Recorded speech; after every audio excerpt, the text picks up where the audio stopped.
찬양 인도를 한 4개월, 5개월 하다가 오늘 처음으로 이 자리에 서니까 무지 어색합니다. 예. 저 못지않게 앉아 계신 분들도 어색한 것 같은데, 전하게 하는 자나 듣게 하는 자나 성령 하나님께서 주관하시기 때문에 이 시간이 조금은 덜 어색할 수 있다고 믿고 오늘 말씀을 전하겠습니다. 오늘 본문은 이스라엘이 하나님께 받은 복을 가지고 엉뚱한데 사용했다라는 것을 호세아 선지자가 지적하면서 1절을 시작하고 있습니다. 이스라엘은 하나님께 받은 복을 가지고 본문에 나와 있다시피 자신들의 재단을 늘리고 그 재단을 아름답게 치장하고, 그리고 그 재단을 뭔가 위엄 있게, 뭔가 신성하게 자기들의 신앙심을 좀 더 북돋우게 할 수 있을 만한 그런 장치를 하는데 하나님의 복을 사용했다라고 그렇게 지적하고 있습니다. 이스라엘이 이렇게 행동한 이유는 자신들이 받은 복이 자기들이 제단에서 섬기고 있는 우상, 돌 조각으로 만든 송아지, 그 우상이 자신들에게 복을 준다라고 생각했기 때문에 그 받은 복을 어쩌면 돌려준다라는 생각으로 제단과 그 우상들을 더 아름답게 치장했다라는 것입니다. 이들이 우상 숭배하는, 이 송아지를 숭배하는 신앙심이 얼마나 진실했는지가 5절과 6절에 나와 있습니다. 보면은요, 사마리아 주민이 베다웬의 송아지로 말미암아 두려워할 것이라. 그들이 슬퍼하며 그것을 기뻐하던 제사장들도 슬퍼하리니 이는 그의 영광이 떠나감이며 그 송아지는 아수르로 옮겨다가 예물로 야렙 왕에게 드리리니 에브라임은 수치를 받을 것이요 이스라엘은 자기들의 계책을 부끄러워할 것이라. 곧 아수르라는 제국에 의해서 멸망당할 것인데, 그 아수르에 자신들이 섬기고 있는 모셨던 우상을 아수르 왕의 전리품으로 뺏기게 될 것이라는 것을 지금 얘기하고 있습니다. 근데 단지 그 송아지 조각상이 뺏겼다라는 것, 그것으로 인해서 이 이스라엘 백성들, 심지어 제사장들까지도 몹시 슬퍼할 것이라고 지금 얘기하고 있습니다. 아무것도 아닌데요. 우리는 알고 있죠. 돌조각일 뿐이라는 거. 근데 그들은 한낱 그 돌조각에 자신들의 모든 진실한 신앙심을 걸고 있었던 겁니다. 아무것도 아닌 헛것에 걸었던 이들의 신앙심은 제가 말씀을 준비하면서 저보다도 더 열심히 있고 더 열정이 있는 것 같더라고요. 진짜 하나님을 섬기고 진짜 하나님을 따르는 삶을 살겠다고 결단한 지 제가 16년 차거든요. 20살 때 믿어가지고 지금 올해 36인데 조금 더 늙어 보였다라는 말씀을 하고 싶은 분들은 끝나고 말씀해 주십시오. 근데 제가 가지고 있는 진짜 하나님에 대한 신앙보다 헛것에 대한 이들의 이 뿌리 없는 신앙이 더 열정이 있는 것 같아요. 왜냐? 슬퍼한다고 하잖아요. 한낱 아무것도 아닌 것에 슬퍼한다. 제가 하나님 나라를 위해서 진지한 마음으로 이만큼 슬퍼했던 적이 과연 있나라고 돌아봤을 때 조금 부끄러웠습니다. 제가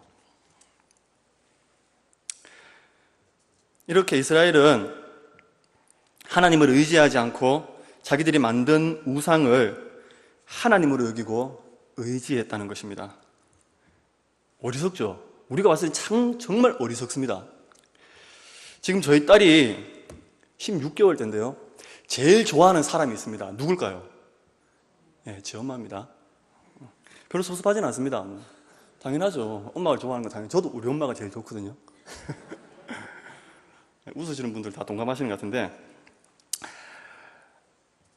근데 안타까운 거는 제 딸이 두 번째로 좋아하는 게 있습니다. 저였으면 얼마나 좋겠습니까? 토끼 인형을 제일 좋아합니다. 토끼 인형을 엄청 좋아합니다. 그래서 저는 아마 세 번째이지 않을까라고 짐작을 합니다. 좀 더 근데 지켜봐야 될 것 같아요. 다른 인형이 밀려날 수도 있거든요. 집에 있는 또 제가 이름을 준 펭구라고 펭귄 인형이 있는데 그 인형을 요즘 또 많이 좋아하더라고요. 이제 첫 번째 엄마, 두 번째 토끼 인형, 세 번째 펭귄 인형, 네 번째가 아빠일 수도 있는데 얼마나 이 인형을, 토끼 인형을 좋아하냐면은 밥 먹을 때 토끼 없으면 안 먹어요. 잘 때 토끼 없으면 안 자요. 심지어 목욕을 할 때도 토끼를 안고 목욕을 해야 돼요. 그러니까 토끼는 졸지에 매일 목욕하고 있습니다. 만약에 토끼를 제가 살짝 이제 빨기라도 한다면요, 울고불고 난리가 납니다. 그래서 졸지에 드라이도 하고 있습니다. 매일 드라이로 제가 말려가지고 딸에게 주고 하루 일과를 이렇게 같이 동행시키는데요. 근데 언젠가는 알게 되겠죠. 자기가 그만큼 아빠보다 더 좋아하는 토끼 인형이 한낱 토끼 인형일 뿐이라는 것을 알게 되겠죠. 근데 만약에 20살이 되어서라도 그 토끼 인형을 아빠보다 더 좋아한다고 생각해 보십시다. 지금은 이렇게 우리가 웃을 수 있죠. 예화니까. 근데 그게 실제다. 20살이 돼서도. 참 아버지로서 마음이 참담할 것 같아요. 물론 그때도 세 번째가 아닐 수도 있습니다. 남자친구가 두 번째고 내가 또 여전히 또 세 번째일 수가 있는데 그때도 지금 가지고 있는 토끼 인형 때문에 자기 인생을 아무것도 살지 못하고 제대로 살지 못하고 그냥 그렇게 토끼 인형으로 자기 인생을 뭔가 의미를 짓고 가치를 매긴다면은 제 딸은 정신병 치료를 받아야 될 것입니다. 그 딸을 보고 있는 제 마음은 어떻겠습니까? 20년을 키웠는데도 토끼보다 못하고 20년을 키웠는데도 토끼가 자기 인생의 전부인 줄 아는 딸을 보는 아버지의 심정.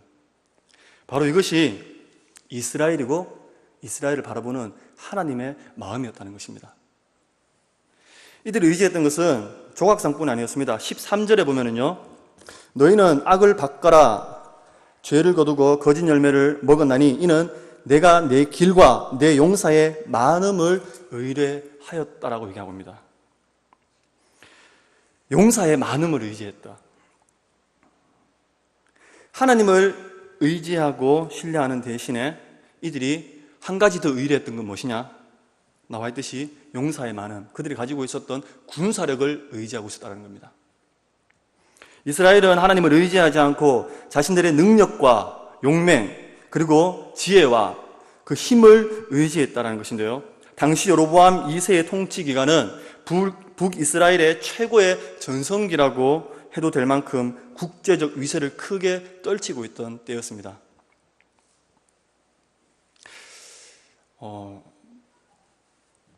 네, 카톡 오셨네요. 이런 게 제가 좀 덜 긴장할 수 있도록 하는 추임새 같습니다. 돈이 많아요. 그러면은 든든하죠. 내가 가지고 있는 어떤 것이 누군가가 간절히 원하는 것이라는 것을 내가 가지고 있다면 우리는 다 든든합니다. 그것 때문에 든든합니다. 솔직히 하나님으로 든든하겠지만 더 든든할 거예요. 우리는 자연스러운 겁니다. 이스라엘 백성들은 이 군사력을 믿고 있었습니다. 든든했습니다. 야, 어떻게 이럴 수가 있어? 하나님이 선택한 백성인데. 그렇게 생각할 필요 없어요. 우리가 이 당시에 이스라엘 백성으로 살았다면 동일하게 군사력을 믿었을 겁니다. 야, 다른 나라가 어떻게 우리나라에 쳐들어와? 하나님 대신에 우상을 의지했고 그들이 세속적인 힘을 의지했던 것이 바로 오늘 호세아가 10장에서 고발하는 이스라엘의 모습들이었습니다. 이스라엘은 이것을 자신들이 섬기는 송아지 하나님께 그 하나님께서 자신들에게 주신 은혜의 결과라고 생각했습니다. 이 풍요로운 삶을 든든한 버팀목이 되어줄 경제력과 국방력, 하나님이 주셨다라고 생각했다는 것입니다. 하나님의 은혜라고 생각했습니다. 그렇다면 우리가 여기에서 물어봐야 될 것이 있습니다. 반문해야 됩니다. 도대체 하나님의 은혜는 무엇일까요?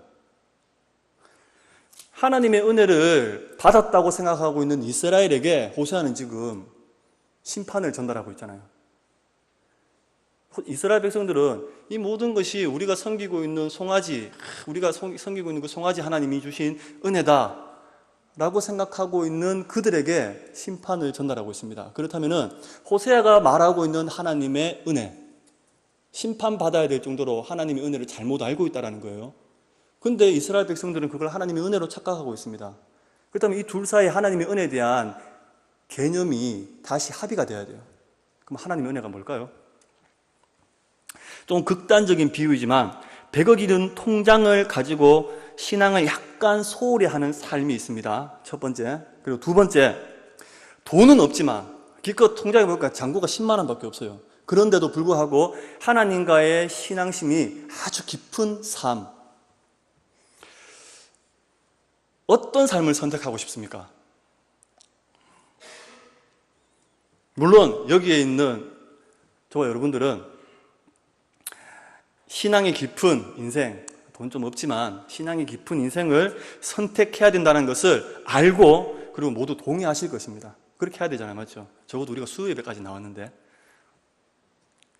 하지만 피해갈 수 없는 게 있습니다. 우리는 그럼에도 불구하고 이런 신앙 고백 내면에 100억의 위로를 더 받고 있습니다. 100억 있어봐요. 돈 더 번다고 수요일날 잠깐 안 나오는 것도 우리가 살짝 신앙으로 또 헌금으로 또 땜빵할 수 있잖아요. 또. 우리가 사실은 실제적으로 우리 내면의 마음입니다. 실제로 우리는 안정된 직장과 보장된 노후, 부모님의 재력과 어느 정도 공인된 나의 능력이 있어야지 나의 인생의 의미와 가치를 가집니다.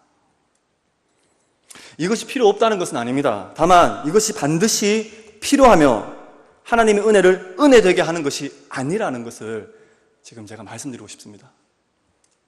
하나님의 은혜는 그 자체로 우리에게 충분한 것입니다. 하나님의 은혜는 어떤 것을 더해야 할 정도로 부족한 것이 아닙니다. 우리는 하나님의 은혜 그 자체로 만족할 수 있는 존재들입니다. 왜냐고요? 애초에 그 은혜를 받을 자격이 없는 우리에게 하나님께서 주신 것이거든요. 우리가 하나님을 떠나고 잊어버리고 멸망해도 하나님께서는 아무런 법적 책임이 없으신 분입니다.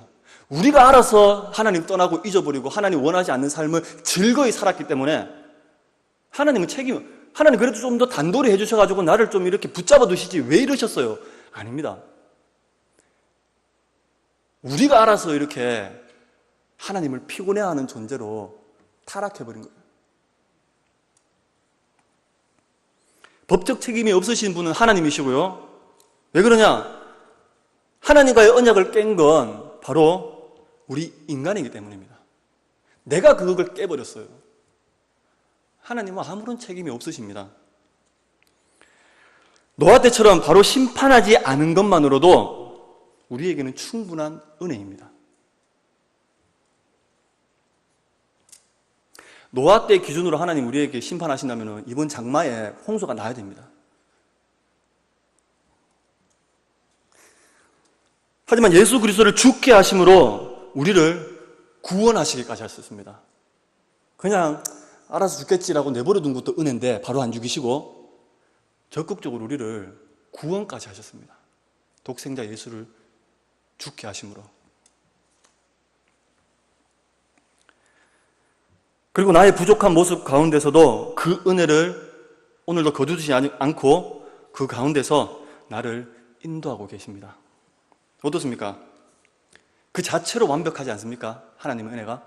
우리가 뭘 바라고 은혜 줄게 라고 지금 계산하고 계신다는 모습이 눈 씻고 찾아봐도 없습니다. 여기서 우리가 해야 할 것이 어떤 것이 있습니까? 우리의 신앙은 바로 이 은혜에서 시작해야 된다는 겁니다. 하나님으로부터 시작해야 되며 그분의 이 구속의 은혜에 뿌리를 두고 살아야 된다는 겁니다. 예수님께서는 십자가를 지심으로 다 이루었다고 하셨습니다. 그 말은 90% 완성, 앞으로 10% 남았다 그러고 말씀하신 게 아니에요. 끝났다라는 거예요. 그렇기 때문에 그 구원의 은혜가 우리에게는 전부입니다. 우리는 그 은혜가 전부임을 알아야 되고 그 은혜에 만족할 수 있어야 됩니다. 다른 은혜는 없습니다. 있으면 제가 말씀드릴게요. 다음에 설 때. 네, 없을 것 같아요. 없습니다. 그래야 하나님 외에 다른 어떤 것을 의지하지 않고 오로지 하나님 말을 신뢰하고 의지할 수 있습니다. 이게 하나님 은혜가 전부라는 것을 우리가 알고 인정하고 우리가 만족할 수 있을 때 다른 것 구하지 않고 이것만으로 우리가 만족할 수 있다는 겁니다. 삶의 목표를 위해서 진지하게 노력하며 사는 것이 잘못됐다라는 얘기를 하는 게 아니에요. 열심히 사셔야 됩니다. 돈도 열심히 벌으셔야 되고요. 그리고 건강도 지키셔야 되고 가정을 잘 돌봐야 되고 그렇게 살아야 됩니다. 하지만 우리가 분명히 알아야 될 것은 우리의 어떤 노력과 열정이 우리가 이루어낸 어떤 성취가 하나님의 은혜를 하나님 은혜가 은혜 되게 하지 않는다는 겁니다. 하나님 은혜는 이미 그 자체로 하나님 은혜입니다.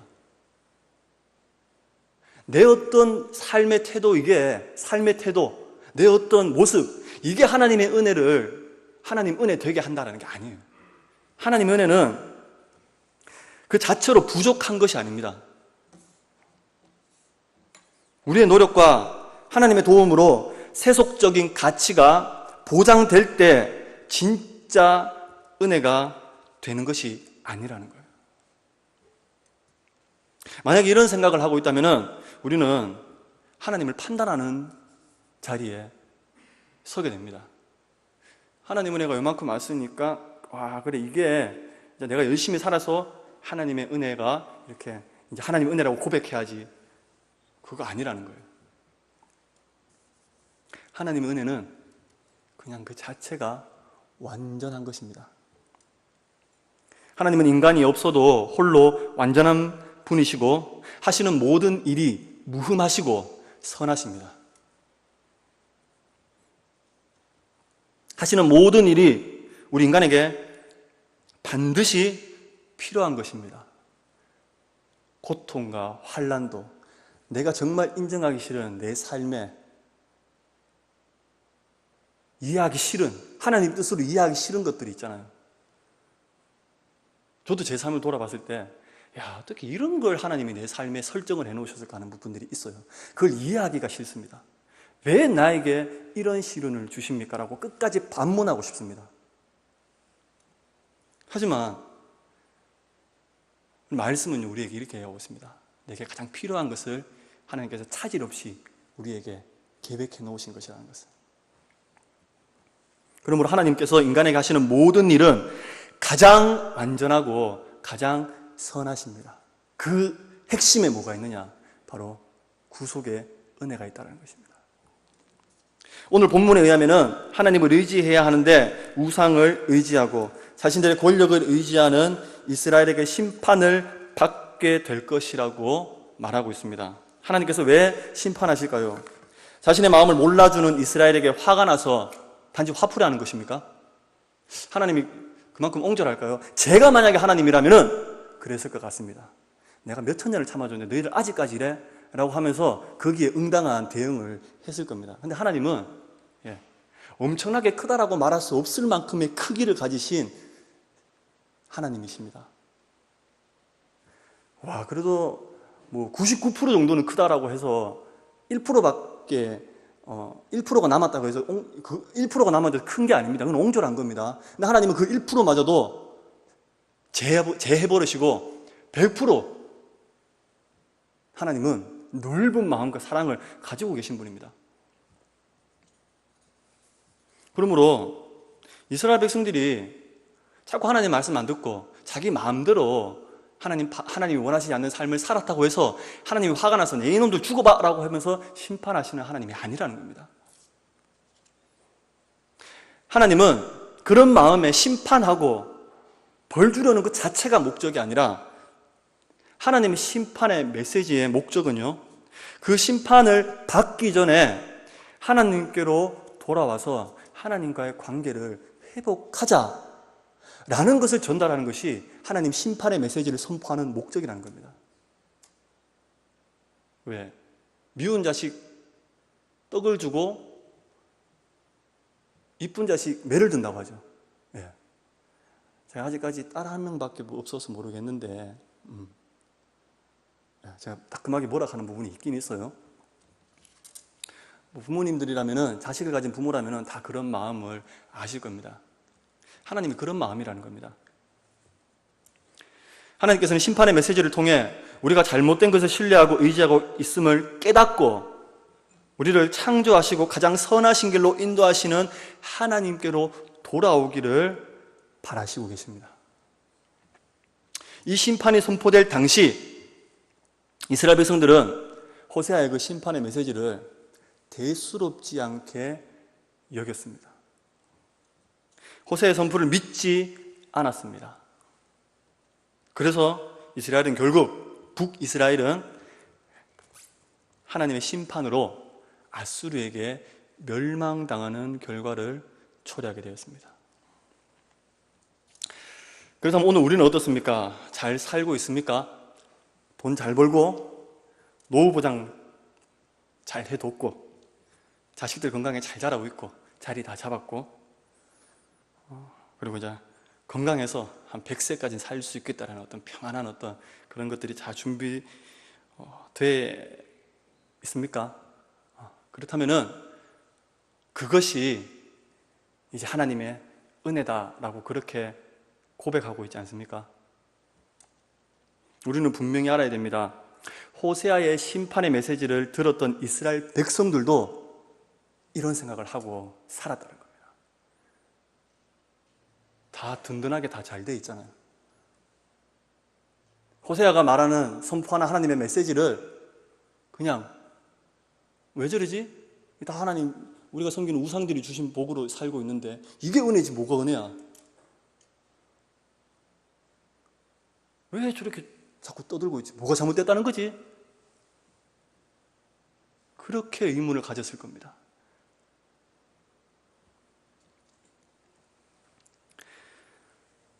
그래서 호세아가 전하는 하나님의 말씀을 듣고도 이 북이스라엘 백성들은 다 잘 돼가고 있는데 왜 그래? 라고 하면서 아무런 요동을 하지 않았습니다. 나의 풍요하고 안정된 삶을 지탱해주는 내가 가진 지혜와 부로 인해 마음이 평안하다면 하나님의 말씀에 더욱더 귀를 기울여야 할 때라는 겁니다. 만약 이것들이 무너지기 시작한다면 우리는 곧 알게 될 겁니다. 이스라엘이 우상을 빼앗기고 슬퍼했던 것처럼 우리도 우리 자신의 삶에서 빼앗기거나 무너져버린 상실감에 의해서 그들이 송아지를 빼앗기고 슬퍼했던 것처럼 우리도 무너져 내리고 빼앗겨버린 나의 어떤 삶의 어떤 것을 두고 슬퍼하면서 비통해할 것입니다. 그때 우리의 그 상실감과 슬픔은 그것들이 우리에게 우상이었다라는 신앙 고백이 될 것입니다. 예배 잘 나오고 하나님 섬기고 찬양하면서 잘 살았는데 내가 잃어버린 어떤 것을 통해서 그것에 매여서 슬퍼하고 비통해하며 삶과 내 인생과 내 신앙의 의미를 저버리는 그런 모습이 내 삶에서 그렇다면은 나의 진짜 우상은 하나님이 아니라 내가 가지고 있었던, 지금은 빼앗기고 없는 그것이었다라는 거예요. 그게 이스라엘 백성과 우리의 차이를 무색하게 만들어버립니다. 똑같은 죄인이라는 것을, 똑같은 구제불능이라는 것을 우리에게 말해주는 겁니다. 우리가 이것을 구분하지 못하고 있다면 우리는 언젠가 이스라엘 백성들처럼 큰 낭패를 보게 될 것입니다.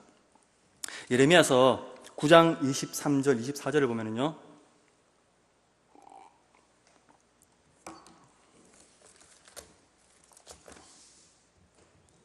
여호와께서 이와 같이 말씀하시되 지혜로운 자는 그의 지혜를 자랑하지 말라. 용사는 그의 용맹을 자랑하지 말라. 부자는 그의 부함을 자랑하지 말라. 자랑하는 자는 이것으로 자랑할지니 곧 명철하여 나를 아는 것과 나 여호와는 사랑과 정의와 공의를 땅에 행하는 자인 줄 깨닫는 것이라. 나는 이 일을 기뻐하노라. 여호와의 말씀이니라. 하나님 외에는 진정한 지혜와 용맹과 부는 없다라는 얘기를 예레미야가 지금 하고 있습니다.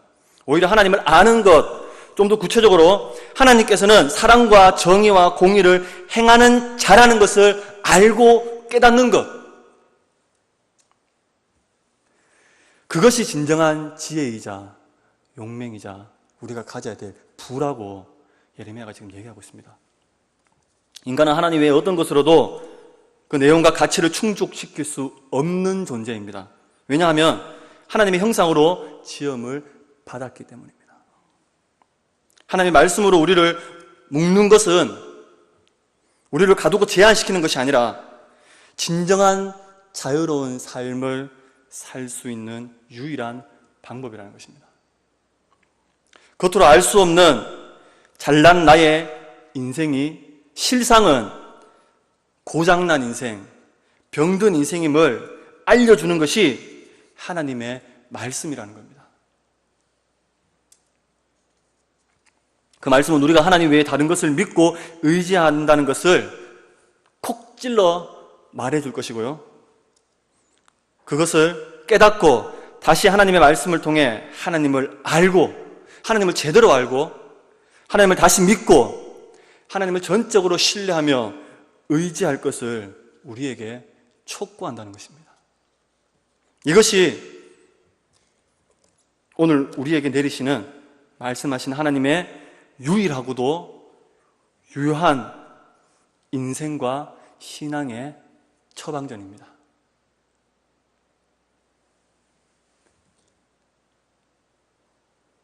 하나님의 말씀,